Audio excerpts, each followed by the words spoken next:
Rising interest rates are keeping a lot of house hunters on the sidelines. The average 30-year fixed rate for a home loan topped 6% last week. That's the first time that's happened since 2008.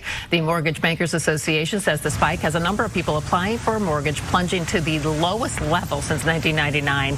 Tia is in Studio 32 with more on what this means for you. Tia. Well, let's talk to the experts, right? Jim Starwalt is the owner of Better Homes and Gardens Real Estate Star Homes and joins us now to talk about this. Thank you so much for being with us today, Jim.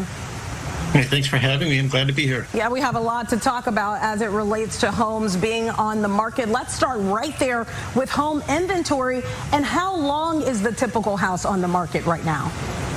You know, right now the typical home, if it's in good shape and ready to sell, is on the market 30 to 60 days. We're still in a seller's market, so homes are still starting to appreciate. We're anticipated to continue to see appreciation going up for the next 5 years.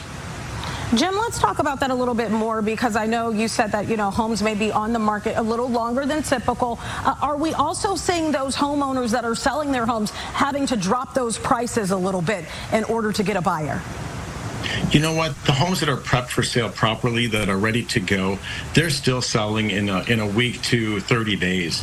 The ones that are dropping their prices are the ones that thinking we're still in that crazy market where we're having bidding wars and we're having 5 offers in 24 hours.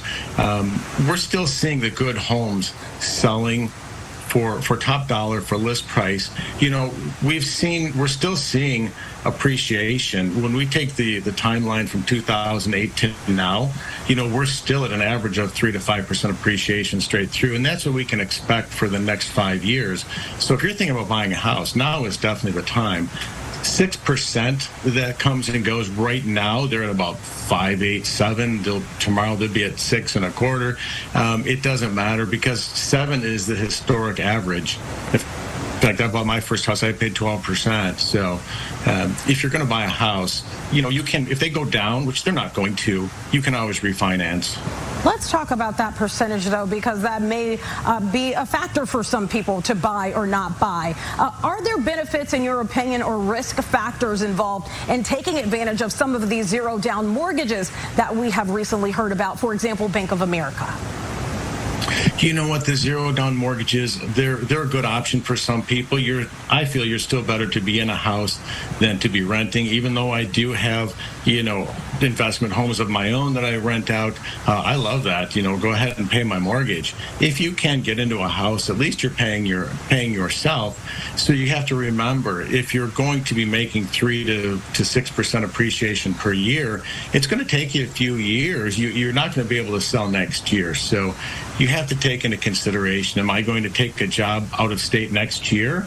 Well, you're not going to have any equity in the house. So we always prefer to see people have some equity in their house and not have to wait 3 to 5 years to gain that equity. So the answer is it depends. So it depends on your situation and what your long-term plans are. Absolutely. Jim Starwalt, the owner of Better Homes and Gardens Real Estate Star Homes. Thank you so much for lending your expertise here today on First at 4.